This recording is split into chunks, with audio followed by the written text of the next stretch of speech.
Beneath the ground, a hidden world thrives. Nothing is random here. Every tunnel, every chamber, is meticulously planned for survival.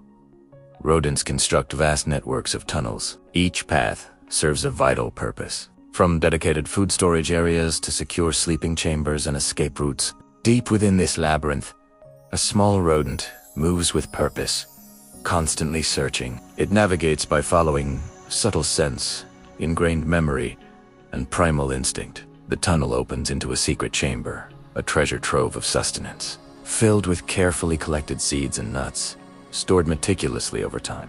This isn't magic, it's constant, tireless work. Food is collected, carried, and stored. Every single trip, every tiny effort, matters immensely for the colony's future. Security is paramount.